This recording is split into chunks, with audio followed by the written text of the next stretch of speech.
And I think the control panel lighting batteries that are installed now are the newest of the four. But I just wanted to confirm, do you want us to replace the batteries or do you want us to leave the ones that are currently installed? Standby 1.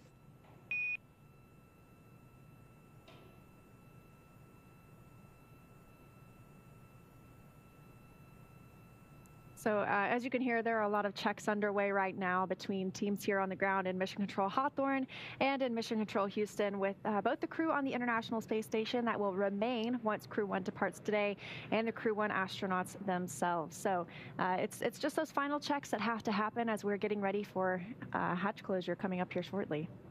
And on screen, that is a view from the International Space Station. That is Soichi Noguchi suiting up. He and Shannon Walker will go ahead and suit up outside, and that's Aki Hoshide next to him. That's the new space station commander. Command was transferred over to him from Shannon Walker, who's also departing today, and Walker will have probably already suited up at this point. They will ingress the vehicle already in their suits, and Mike Hopkins and Victor Glover will suit up after. SpaceX on Big Loop 4, answer.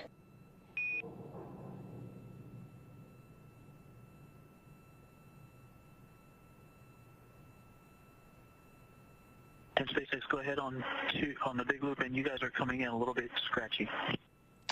Copy. Yes, we concur. You swapped those for port reload, and those ones that you have in there are good to go. You can skip that step in 2.103. Okay, copy. We'll leave as is. Thank you.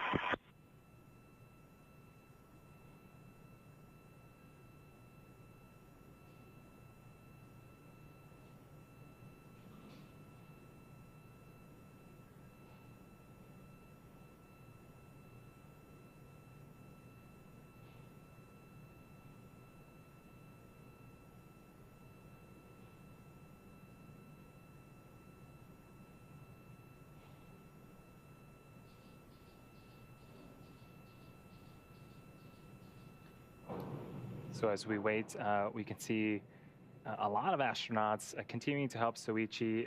It looks like they're taking photos. You'll notice a lot of picture taking throughout this process. A lot of those are sent to ground to help inspect seals or potential FOD that may be in hatches, but it looks like he is going up into the zenith port. And in that space where another astronaut is going right now, that is where the Dragon capsule that will depart today is currently parked.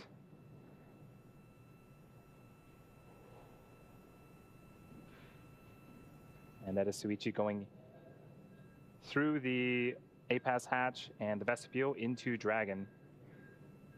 We've got some cargo stowage right there as well. Love getting those final photos with your crew members in space. The next time they'll all see each other is when those crew members return to Earth as well. So I think it could probably be kind of hard to leave your friends after spending almost 6 months on board with them. And there's NASA astronaut Shane Kimbrough, who just arrived a week ago on the Crew-2 mission. He's helping them complete their checks ahead of hatch closure and undocking today.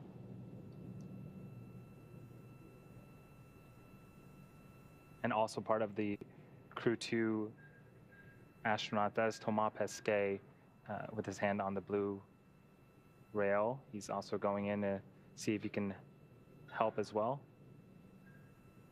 Pesquet also arrived a week ago, and he was the first European Space Agency astronaut to fly on board Crew Dragon.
In this view from the inside of the International Space Station, the Kibo module, the Japanese Aerospace Exploration Agency module. And you can see a lot of those stickers there tell us a little bit about the history of who's been on board. You've got some crew member signatures and sentiments.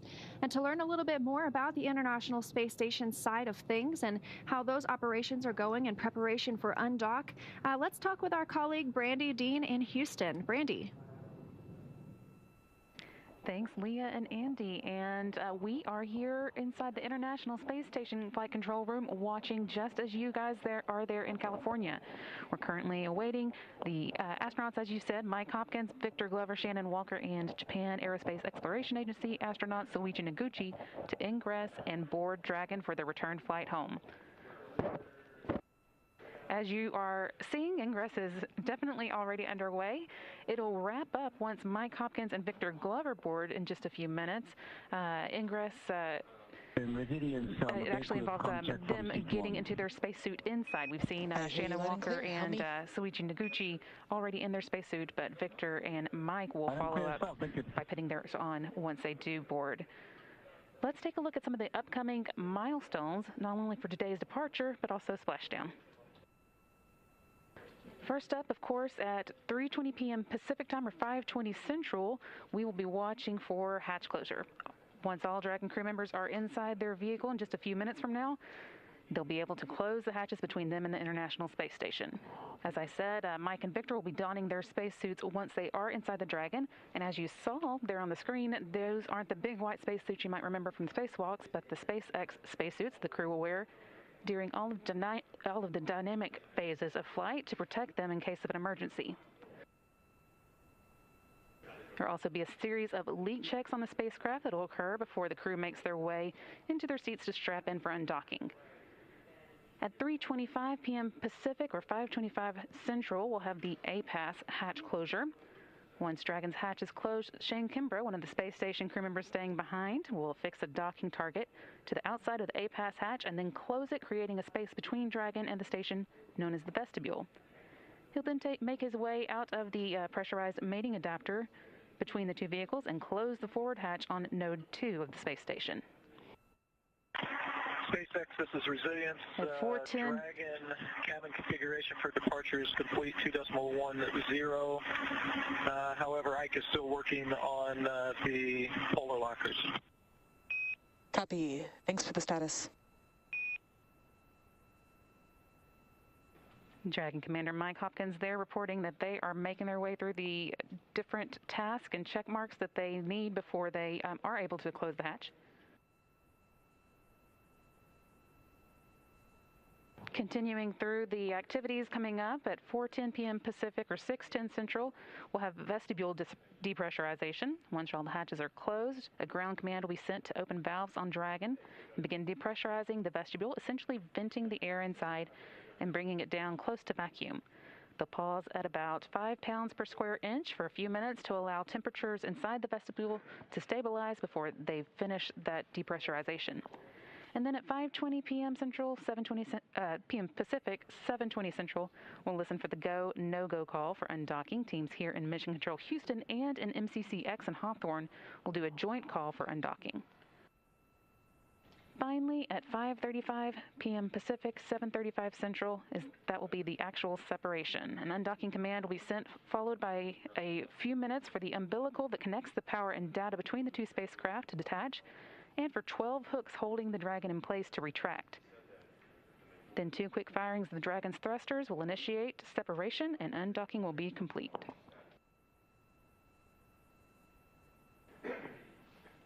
NASA astronaut Shane Kimbrough is going to watch the undocking and departure from the cupola, but the prime departure monitoring role falls on the crew. Mission Control Houston will back them up from the ground. And SpaceX, this is As you've heard several times, Dragon's flight is intended to be autonomous. 3.1, Dragon departure prep.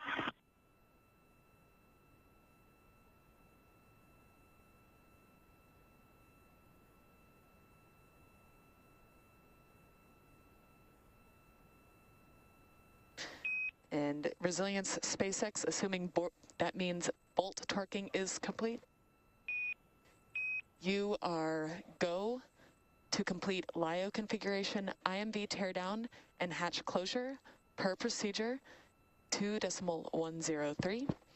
You can perform a LIO changeout to cartridge 2, and when complete, then execute your instructions in your hatch closed event details, followed by suit donning per procedure 4.010. How copy? Okay, so we have a go. Pike is complete with the polar torquing, 2.103. LIO cartridge is 2, and once complete with all of that, we're go to close the hatch and get into the event details. Good readback.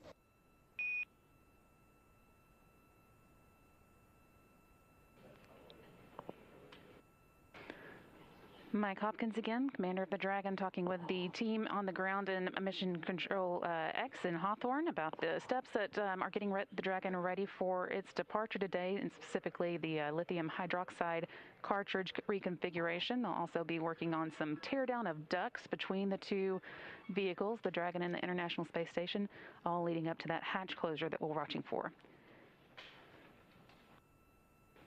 Here on the space station side of the activities, we're looking good. Solar arrays are locked in place, and we have good communication links. Attitude is going to remain on the United States thruster control until the time of undocking, when we'll switch to use control moment gyroscopes only.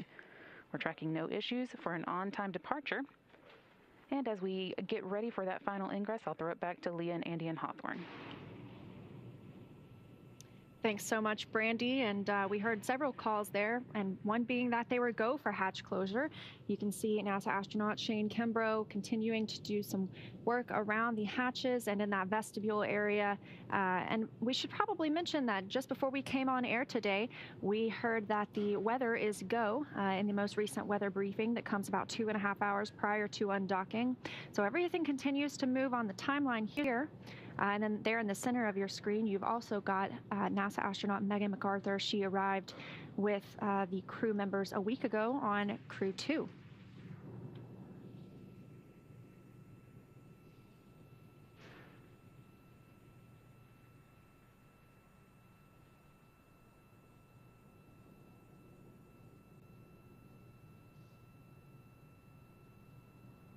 Let's learn a little bit more about our astronauts that are departing today. We've got Crew Dragon Commander Mike Hopkins, who was born in Lebanon, Missouri, but grew up outside Richland, Missouri. He was selected as an astronaut by NASA in 2009. He's a colonel in the United States Air Force and holds degrees in aerospace engineering. Hopkins flew on the Russian Soyuz as a member of the Expedition 3738 crew, logging 166 days in space. He performed 2 spacewalks totaling almost 13 hours to change out a degraded pump module on the space station. And his military experience includes testing C-17 and C-130 aircraft. During this mission, he also completed 2 more spacewalks, bringing his total to 4. Next up is pilot Victor Glover. He's a native of Pomona, California. He was selected as an astronaut by NASA in 2013. Glover is a commander in the United States Navy, holds degrees in general engineering, flight test engineering, systems engineering. For the LIO changeout. Go ahead. Okay, I just want to verify that when we take LIO 2 out of the bag and install it, we then put LIO 1 in the stowage location, but outside of the bag, and that just the bag goes to Endeavour. Is that correct? That is all correct.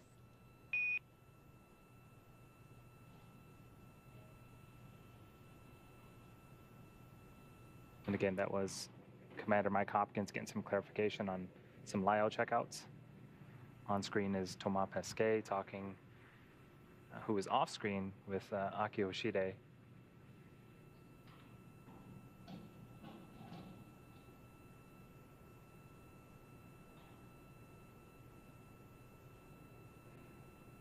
So Glover, the pilot, as I was mentioning, he holds degrees in general engineering, flight test engineering, systems engineering, and military operational art and science. He has extensive military test flight experience, was a test pilot for the FA-18 Hornet, the Super Hornet, and EA-18G Growler. He has accumulated 3,000 flight hours in more than 40 aircraft, over 400 carrier arrest landings, and 24 combat missions. This was actually his first space flight, and also a fun fact, yesterday was his birthday, so he gets an exciting birthday week, and he gets to spend part of it in space and also the other part back on Earth. What more could you ask for? Happy belated birthday, Victor Glover. His crew member, mission specialist Shannon Walker, is from Houston, Texas. She was selected as an astronaut by NASA in 2004 and is a doctor of philosophy in space physics. Walker flew on the Russian Soyuz as a flight engineer for Expedition 2425 aboard the International Space Station, in space for 163 days. During that mission, she was the robotics operator supporting 3 contingency spacewalks to remove and replace a failed pump module specifically, on the space station. Shannon is also one of only a few dozen people to be both an astronaut and an aquanaut, having spent 13 days underwater during NASA's Extreme Environments Mission Operations 15, aptly called NEMO 15. During the mission, she lived inside the world's only research station, Aquarius, which sits at 60 feet beneath the ocean surface and just down the road off the coast of Key Largo. And last but certainly not least, mission specialist Soichi Noguchi is from Yokohama, Kanagawa, Japan. We saw him donned in his spacesuit and enter the Dragon vehicle just earlier. He was selected as an astronaut by Japan in 1996, has degrees in aeronautical engineering, and is a doctor of philosophy in advanced interdisciplinary studies. Noguchi has logged a total of 177 days in space, having flown on the STS-114 on the Space Shuttle Discovery and on the Russian Soyuz as a member of the Expedition 22-23 crew. And while on STS-114, he became the first Japanese astronaut to perform spacewalks on the International Space Station, completing 3 spacewalks totaling 20 hours. He's also one of very few people that have flown on 3 different spacecrafts, the Shuttle, Soyuz, and now Dragon. Resilient fly-out swap-out occurred at 10:25. Copy 10:25, thanks.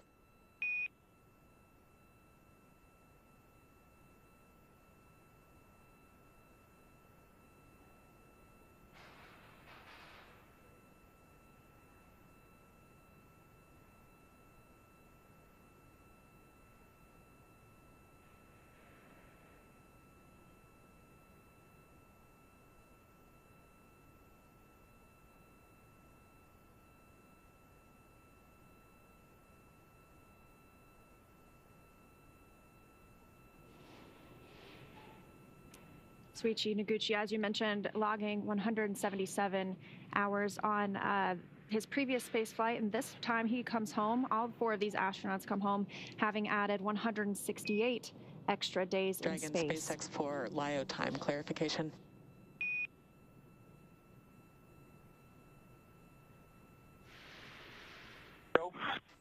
Hey, we copied 10:25 for that LIO time, but it is currently 10:22. Can you confirm we copied correctly?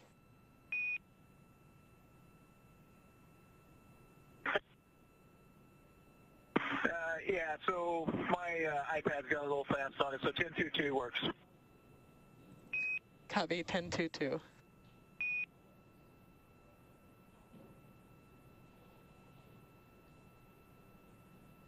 Crew discussing those lithium hydroxide canisters being switched out.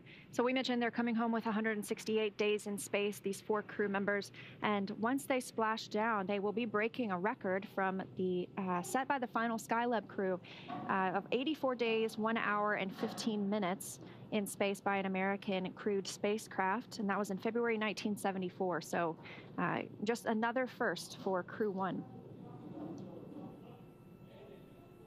The crew is continuing to ingress the Dragon. The next major event coming up as they continue to do checkouts is Dragon hatch closure, followed by the APAS hatch closure on the space station side. And we heard that Shannon Walker and Soichi Noguchi, we saw they were already in their suits prior to ingressing Crew Dragon. So they were able to get in their seats and plug in those umbilicals, which are part of the suits that allow for communications, data, and air as well to flow into the suit. Mike Hopkins and Victor Glover. You can see inside the capsule, getting our first look of the day inside Crew Dragon Resilience. Victor Glover there at the top of your screen. He and Hopkins will suit up shortly. Looks like they might be getting some final pictures.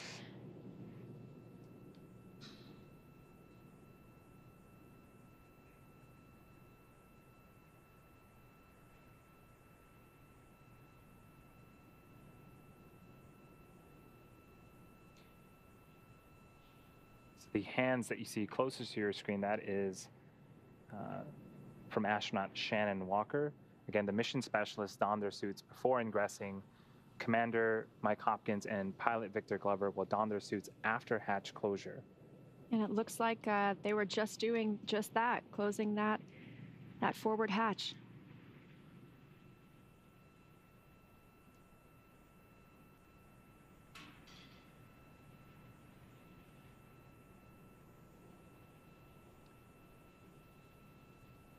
So what Mike and Victor are wearing are essentially comfort garments. It's like athletic wear that they will wear underneath their suit.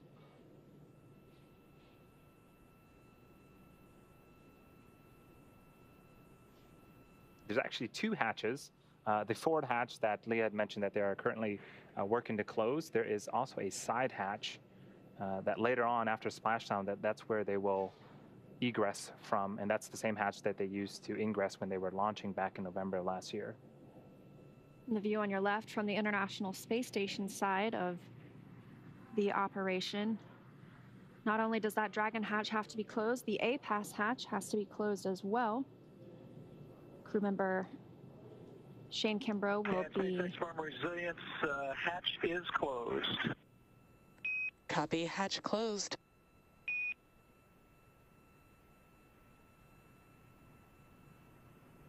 And SpaceX from Resilience, you do have a good comm check with suited subjects, so we're going to go ahead and unplug the cabin mic.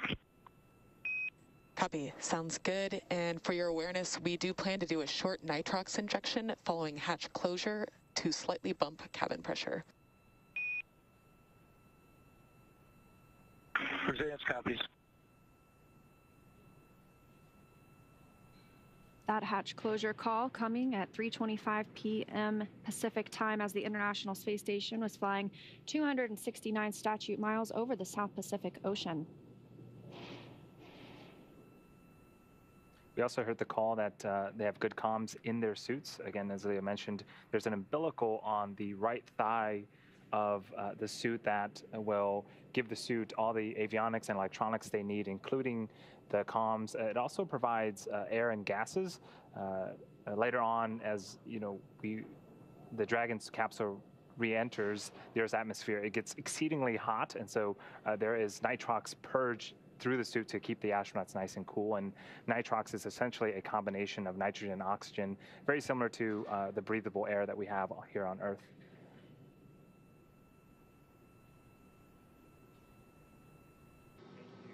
Again, that was Steve Stitch, NASA's Commercial Crew Program Manager, giving us some additional details on the road to Crew-1's departure this evening. It is excellent news that although it is a nighttime splashdown, the sea states are pretty much ideal conditions with very little winds and very small waves. Now that Dragon's hatch is closed, the crew is preparing to depart. We're going to take a short break before we get ready for undocking. Our live coverage will pick up at 5:15 p.m. Pacific time, about 15 minutes before the undocking command is sent and Dragon gets to physically separate from the station. And you've got a view on the right-hand side of your screen of Crew Dragon still attached to the station, and everyone is now in their suits. Not fully zipped just yet, but everything continues to progress. And once we undock, we'll stay live with you the entire time until Dragon splashes down off the coast of Florida on target for Saturday, May 1st at 11:57 p.m. Pacific time or 6:56 GMT on Sunday. So don't go anywhere. We will see you soon as Crew-1 gets ready to depart the International Space Station. Installed it not too long ago, so I assume it was done by procedure correctly, but we'll see.